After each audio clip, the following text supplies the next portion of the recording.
मैं किशोर कुमार बजाज, मेरी पत्नी सरला बजाज, हम दोनों मनोज बजाज के पेरेंट्स हैं, जो फिरजी पिनेकल का स्टूडेंट रहा है। इसके पूर्व भी मेरा बड़ा बेटा कपिल बजाज फिरजी का स्टूडेंट रहा है। मेरे बेटे मनोज बजाज ने फिरजी 2 ईयर इंटीग्रेटेड कोर्स ज्वाइन किया रायपुर सेंटर से ही।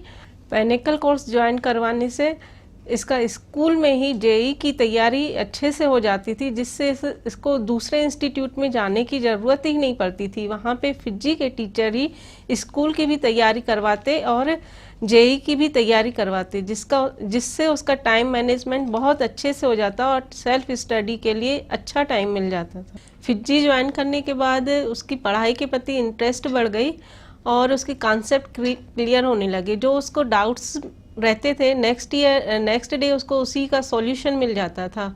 जब भी हम पेरेंट टीचर मीटिंग में जाते थे तो जो टीचर हमें बताता था कि यह कमी है, तो फिरजी ने हमें पूरा सहयोग दिया और उसकी एक्स्ट्रा क्लास लगा के उसके डाउट क्लियर किए। जो फेस टेस्ट में रिजल्ट आता था उससे हम उसको एनालाइज करते थे, जहाँ जो उसकी कमजोरी रहती थी उस सब्जेक्ट को हम ज़्यादा पढ़ने के लिए बोलते थे। और मैं ये सलाह देना चाहूँगा कि हर बच्चे में एक टैलेंट होता है, उसको उभारने के लिए एक अच्छे इंस्टीट्यूट की ज़रूरत है। वो इंस्टीट्यूट फिरजी है, जिसमें मोरल अप भी करते हैं, उनके डाउट क्लियर करते हैं और उनके कंसेप्ट भी क्लियर होते हैं।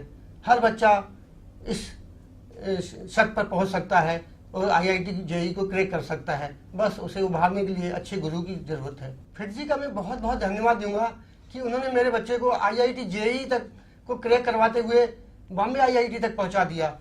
उसके पहले भी बच्चे ने जो एग्ज़ाम दिए बीच में, उसमें भी खास करके किशोर वैज्ञानिक प्रोत्साहन योजना जो इंडियन इंस्टीट्यूट ऑफ साइंस तक पहुंच चुका, उसके बाद रेलवे का यूपीएससी भी क्रैक कर चुका।